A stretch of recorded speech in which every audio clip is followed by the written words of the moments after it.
पति पत्नी का सच्चा प्यार। एक आदमी ने एक बहुत ही खूबसूरत लड़की से शादी की। शादी के बाद दोनों की जिंदगी बहुत प्यार से गुजर रही थी। वो उसे बहुत चाहता था और इसकी खूबसूरती का हमेशा तारीफ किया करता था। लेकिन कुछ महीने बाद लड़की चर्म रोग से ग्रसित हो गई और धीरे धीरे उसकी खूबसूरती जाने लगी। खुद को इस तरह देखकर उसके मन में डर समाने लगा कि यदि वह बदसूरत हो गई तो उसका पति उसे नफरत करने लगेगा और वो उसकी नफरत बर्दाश्त नहीं कर पाएगी। इस बीच एक दिन पति को किसी काम से शहर से बाहर जाना पड़ा। काम खत्म करके जब वो घर वापस लौट रहा था, उसका एक्सीडेंट हो गया। एक्सीडेंट में उसने अपनी दोनों आंखें खो दी, लेकिन इसके बावजूद भी उन दोनों की जिंदगी सामान्य तरीके से आगे बढ़ती रही। समय गुजरता रहा और चर्म रोग के कारण लड़की ने अपनी खूबसूरती पूरी तरह गंवा दी।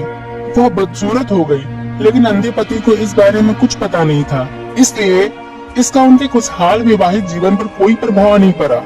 वह उसे उसी तरह प्यार करता रहा। एक दिन उस लड़की की मौत हो गई। पति अब अकेला हो गया। वो बहुत दुखी था। वह उस शहर को छोड़कर जाना चाहता था। उसने अंतिम संस्कार की सारी क्रियाविधि पूर्ण की और शहर छोड़कर जाने लगा। तभी एक आदमी ने पीछे से उसे पुकारा और पास आकर कहा, अब तुम बिना सहारे के अकेले कैसे चल पाओगे? इतने साल तो तुम्हारी पत्नी तुम्हारी मदद किया करती थी। पति ने जवाब दिया, दोस्त, मैं अंधा नहीं हूँ, मैं बस अंधा होने का नाटक कर रहा था, क्योंकि यदि मेरी पत्नी को पता चल जाता कि मैं उसकी बदसूरती देख सकता हूँ तो यह उसे उस रोग से ज्यादा दर्द देता। इसलिए मैंने इतने साल अंधे होने का दिखावा किया। वो बहुत अच्छी पत्नी थी, मैं बस उसे खुश रखना चाहता था।